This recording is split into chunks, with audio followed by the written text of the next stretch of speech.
Namasté. Assis-toi confortablement. Le dos droit, les mains relâchées sur les cuisses. La colonne est longue, le ventre est souple.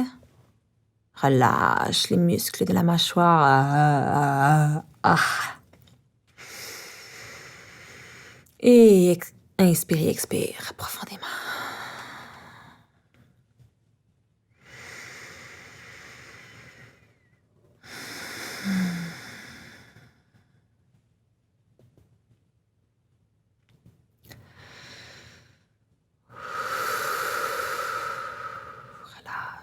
Relâche, relâche. Atterris en méditation.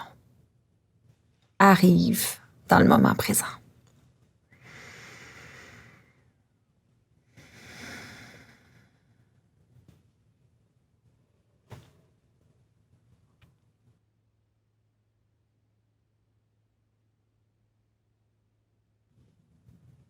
Avant de prendre une décision face à une situation, avant de réagir, c'est bien de pouvoir avoir le petit moment pour s'arrêter et choisir d'agir à la place. Donc, d'agir à la place de réagir. D'avoir la petite distance qui fait que quelqu'un nous coupe dans le trafic, puis à la place de lui crier après, on s'arrête puis on se dit « Hey, ça sert à rien que je lui crie après. Ça fait juste me faire souffrir moi. Ça fait juste me faire monter l'adrénaline dans le sang, puis lui, il m'entend pas, puis moi, je me fâche, puis je vis des émotions négatives, puis ça dure 30 minutes. » Avoir juste le petit « Oh! Je réagis plus comme avant. J'agis à la place. Il m'a coupé, puis c'est tout. Ça changera rien que je me fâche. » Pour avoir cette petite distance-là, avant de réagir, c'est la méditation qui peut t'aider. Parce que c'est en te calmant, en déposant le sable au fond du lac, en voyant clair, en découvrant qui tu es de plus en plus, en enlevant les pleurs de l'oignon, en découvrant que ta colère est ton enfant blessé en toi. Peut-être que ça ne te sert plus d'être colérique maintenant. C'est en découvrant tout ça qu'on développe la capacité, qu'on développe l'éclair de génie, l'illumination de changer comment on va réagir. Et puis ça va faire que ça va changer comment on va se sentir. En changeant comment on se sent à journée longue, on change notre humeur. On devient peut-être plus joyeux, plus calme. Et en changeant notre humeur, on finit par changer notre caractère. Donc, comment on se décrit et comment les gens nous perçoivent. Tu ne seras plus cette personne colérique perçue par tes collègues, tu vas être peut-être cette personne joyeuse.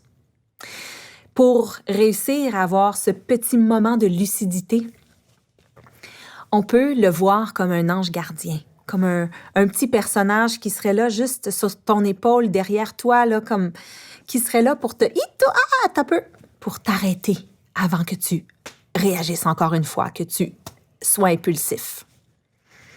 Amusons-nous à l'imaginer, cet ange gardien, ce petit personnage, ce petit ange qui serait là sur ton épaule pour te guider, pour faire de toi une meilleure version de toi-même, pour peut-être te faire prendre une autre décision, ne serait-ce qu'une seule fois.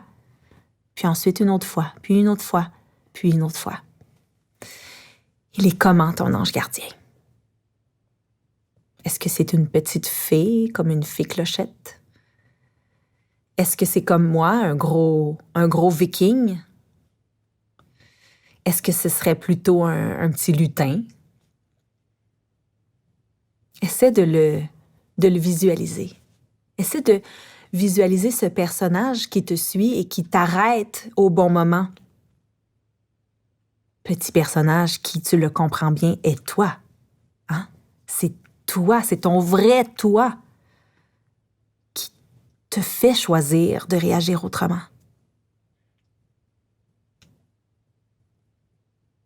Mais pour le plaisir de l'exercice, on peut l'imaginer. On peut imaginer ce petit bonhomme, cette petite partie de nous qui est plus sage que le reste. Comment est-il? ton ange gardien. Tu peux lui donner un nom.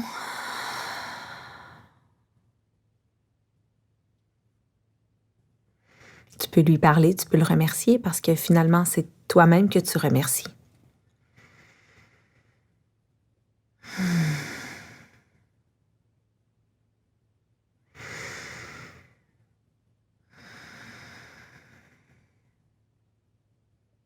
Passe une très belle journée ou une très bonne nuit. Namasté.